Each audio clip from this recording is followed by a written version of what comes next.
Natalie Borchert stands on the edge of the San Diego River in Mission Valley as she describes the bat walks the San Diego River Park Foundation hosts every spring and summer.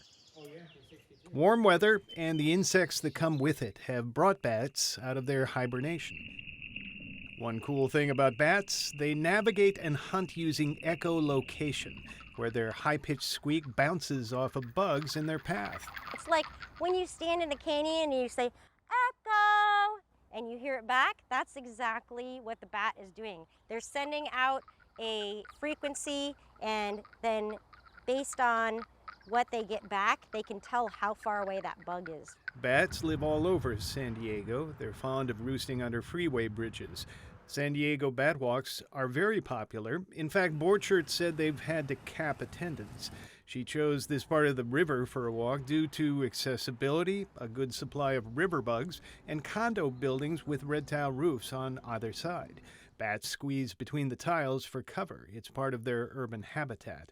Borchert says her group wants to help people engage with bats. So one of the projects that we offer is for scouts to design and build their own bat boxes. One of those scouts is 17-year-old Ty Castle Ingen. He built 6 bat boxes to earn his Eagle Scout rank, and 3 of them are now installed near the San Diego River's edge in Julian.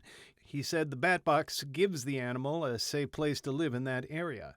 A bat box looks like a very large birdhouse with entry slats below. Asked why he became interested in bats, Castle explains it's because they're bats. They're mammals that can fly, and I think oftentimes we get caught up a lot in that kind of fantasy of flying, and it seems oftentimes like very mystical, being able to have that kind of superpower. Then there's that creepy gothic allure of the bat. Beyond Batman, there's also a lot of like witchcraft elements that are involved with bats, and you have characters like Dracula and these vampires that also can turn into bats or shapeshift, and I think those are really cool, popular elements that have kind of adapted from bats. Before she created bat programs, Natalie Borchert said she used to be terrified of bats. I still get a little nervous when they dive bomb my head.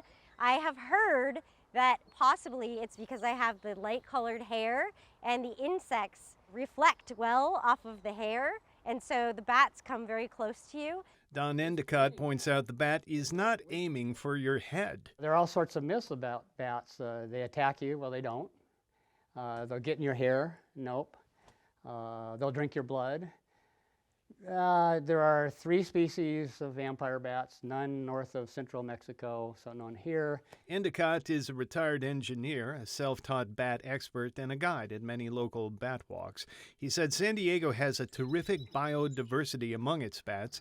There are 45 bat species in North America, and 22 of them can be found in San Diego County. The greatest threat to bats, he says, is a deadly disease called white nose syndrome that's spreading east to west in North America. That and the heavy use of pesticides that kill a bat's insect prey. The only true danger bats present to us is rabies. Like skunks and raccoons, they can be vectors for the disease. County health requirement is if there's human contact with a bat, the bat has to be tested for rabies. And that's an invasive procedure. The bat has to be euthanized, and it requires sampling brain tissues. So, never touch a bat. Even if it's not rabid, it must be captured and killed after that. Bats are nature's insecticide, helping to make San Diego fairly bug-free. Bat populations can eat literally tons of bugs every night. Endicott says they are pollinators of native plants such as the agave. And though they are fast and elusive, Endicott recalls one instance when he camped in Joshua Tree National Park and was riding his bike near twilight. And on the way back, it's after dark, and I have my headlamp on. It's a weekday, so no one on the road.